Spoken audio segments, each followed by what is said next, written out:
ભાઈબંધ આ પોલીસ ભરતી બોર્ડ લગભગ તાળા મારીને હોઈ ગયું એવું લાગે. લગભગ એ ભરતી બોર્ડ જ આખું પૂરું થઈ ગયું હોય. બાકી એટલી વાર થોડી લાગે યાર. પોલીસ ભરતી બોર્ડ વાળાએ કોન્સ્ટેબલ પીએસઆઈ ની ભરતીનું લગભગ આ 1.5 વર્ષ જેવું થવા આવ્યું. પીએસઆઈ ની બધી પરીક્ષા લેવાઈ ગઈ, 6 મહિના થઈ ગયા, હજી નથી રિઝલ્ટ આવ્યું. કોન્સ્ટેબલ નું ફાઇનલ મેરિટ બાકી છે. એટલે તમે યાર કરો હું ન્યા, કામ કરો કે આરામ કરો કે તાળા મારીને વહી ગયા ઘેરે? હદ કરી યાર, એટલી થોડો ટાઈમ હોય. કોઈ નેતાનું કંઈક કામ હોય તો ફટાફટ પૂરું થઈ જાય. 2 દીમાં મંત્રીમંડળનું વિસ્તરણ થઈ જાય, શપથવિધિ થઈ જાય, ખાતાની ફાળવણી થઈ જાય. કાંક ચૂંટણી હોય તો 10 દીમાં આખો કાર્યક્રમ પૂરો થઈ જાય, ચૂંટણી થઈ જાય, રિઝલ્ટ આવી જાય.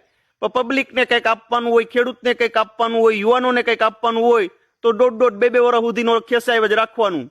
ભરતી પૂરી કરતા 1.5-2 વર્ષનો ટાઈમ લાગે. એટલે તમે ધારો તો 6 મહિનામાં ભરતી કરી શકો, પણ તમને એમાં કઈ ફાયદો થવો જોઈએ.